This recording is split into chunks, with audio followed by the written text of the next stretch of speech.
सुगस results के बाद से केन्स टेक्नोलॉजी का पहला हफ्ता बहुत अनसर्टेन रहा है। कभी बड़ी गिरावट और उसी गिरावट में वापस से रिकवरी, फिर कभी वापस रिकवरी और फिर से गिरावट, तो फिर से एक अच्छा अप ट्रेंड। दो इंपॉर्टेंट ट्रेंड्स यहाँ पर केन्स टेक्नोलॉजी में नजर आ रहे हैं रिजल्ट्स के बाद में। अगर आप लोगों ने पिछला वीडियो देखा है तो आप बहुत बढ़िया बात है, क्योंकि वहां पर भी हमने कुछ इंपॉर्टेंट ट्रेंड्स मार्क कर रखे थे केन्स टेक्नोलॉजी के। अब रिजल्ट्स के बाद मार्केट एक्सपर्ट्स, ब्रोकरेज हाउसेस क्या क्या ओपिनियन आ रहे हैं और साथ में चार्ट्स का क्या परफॉर्मेंस यहाँ पर देखने को मिल सकता है, टेक्निकल्स क्या कह रहे हैं, सब चीजें इस वीडियो में समझेंगे। एक चीज नोट करना, ब्रोकरेज हाउसेस और मार्केट एक्सपर्ट्स के टारगेट्स और opinions time to time change होते रहे हैं केन्स टेक्नोलॉजी को लेकर के। कभी बहुत ज्यादा बुलिश हो जाते हैं, मतलब तेजी, तो कभी बुलिश गिरावट, तो बहुत ज्यादा बेरिश। इस तरह से मार्केट एक्सपर्ट्स और ब्रोकरेज जहां पर चेंज होते गए केन्स टेक्नोलॉजी को लेकर के। रिजल्ट्स में आपको मालूम है कि कंपनी ने बताया कि क्वार्टर थ्री के बाद इनफैक्ट हम थोड़ा बहुत इंप्रूव करते देखने को मिलेंगे। अभी जो हमारी सिचुएशन है उसके पीछे सर्टेन रीजन है जिसकी वजह से हमारे नंबर्स कुछ सेगमेंट्स के अंदर वीक देखने को मिल रहे हैं, और कुछ मार्जिन जो हमने यहाँ पर खोए हैं, यहाँ पर वर्किंग कैपिटल, यहाँ पर कंपनी का इन्वेंट्री, जो भी चीजें हैं कंपनी की क्यों वीक है, आगे कंपनी क्या करना चाहती है, सबके बारे में कंपनी ने बता दिया था। और कॉन्फ्रेंस कॉल हम लोगों ने चैनल पर डिस्कस भी कर ली थी, जाकर के जरूर देख लेना। ये इंट्रोडक्शन काफी बड़ा हो चुका है, तो शुरुआत करते हैं आज के इस वीडियो की। देखो, किसी भी कंपनी के बारे में आप सुन रहे हो ना, तो पहले थोड़ा सा उसका बैकग्राउंड जान लिया करो, ताकि आगे की पॉसिबिलिटी को समझने में थोड़ी सी आसानी रहे। ठीक है, एनालिस्ट का क्या कहना है? एनालिस्ट यहाँ पर फ्लैग कर रहे हैं कंपनी के वर्किंग कैपिटल डेज को। मार्केट एक्सपर्ट्स एनालिस्ट का कहना है कि कंपनी के वर्किंग कैपिटल डेज जो है वो बढ़ रहे हैं, लेकिन वर्किंग कैपिटल डे हर क्वार्टर में या फिर हर दिन तो चेंज नहीं होता।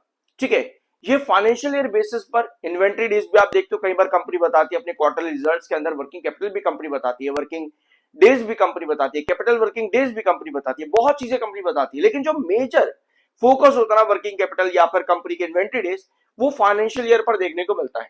ऑलराइट, तो अब ये हर दिन तो चेंज होगा नहीं, यहाँ पर हर दिन तो आपको इनके फिगर्स नजर नहीं आएंगे। यानी कि एक बार जब बता दिया है तो वहां पर आपको थोड़ा सा बेयरिश ट्रेंड दिखता है, वापस कंपनी जो भी है अपने बिजनेस यहाँ पर रेगुलर ट्रेड पर ही काम करती देखने को मिलती है। आई होप ये पॉइंट क्लियर है।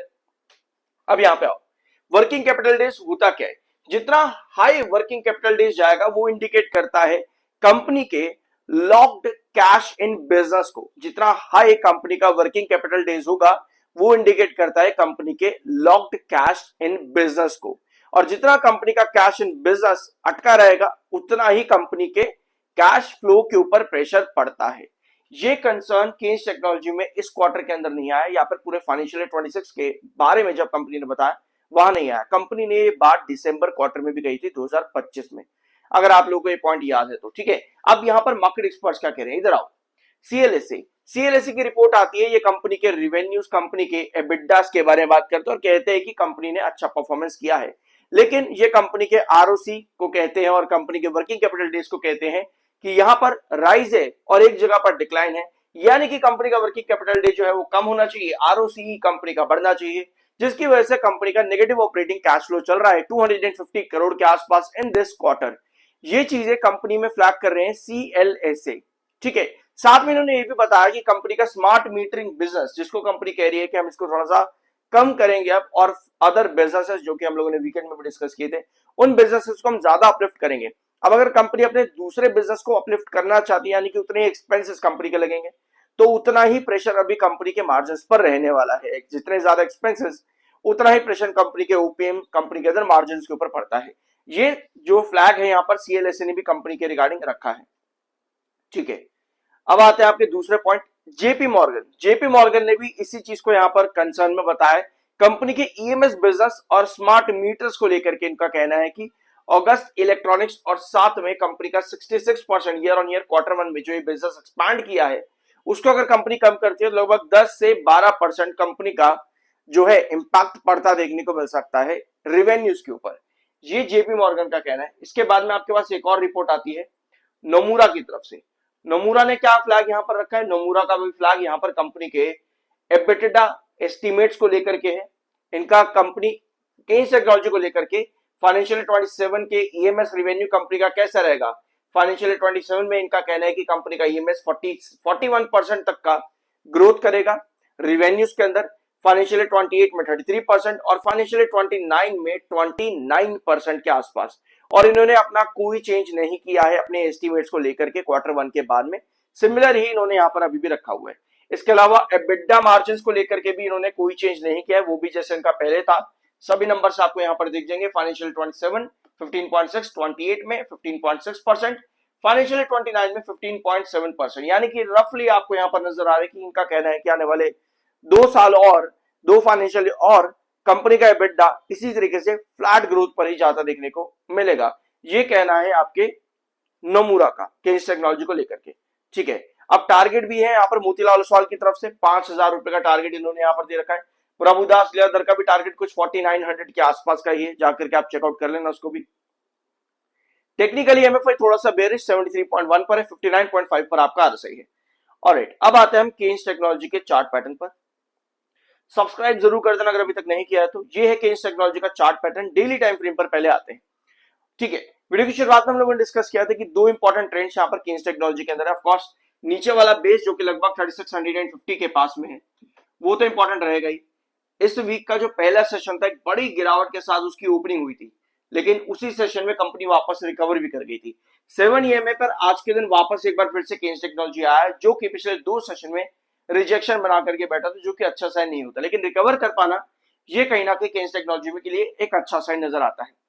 3820 से लेकर के लगभग 3940, 3820 और 3940 आज पर प्रेजेंट सिचुएशन ये नजर आता है कि अभी केन्स टेक्नोलॉजी के अंदर वापस हम इस ब्लॉक के अंदर आ चुके हैं, जो कि एक रिजेक्शन ब्लॉक है।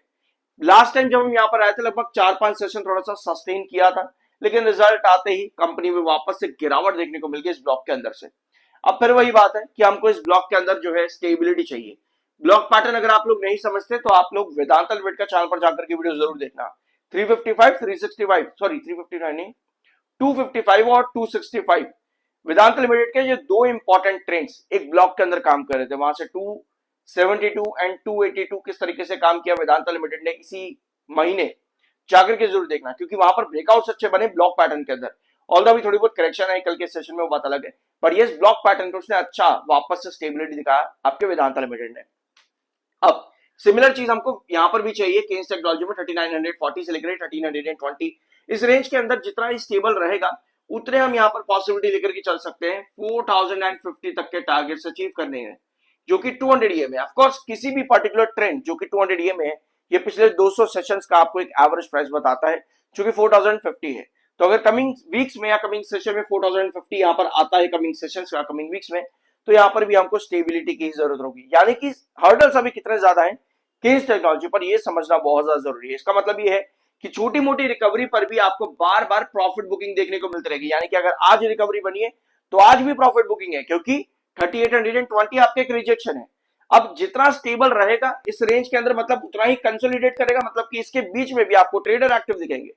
अब ट्रेडर जिस दिन छोड़ेंगे उसके बाद आपके पास पॉसिबिलिटी आती है 4050 की, जो कि एक और रिजेक्शन है, वहां पर भी आपको ट्रेडर एक्टिव देखने को मिलेंगे।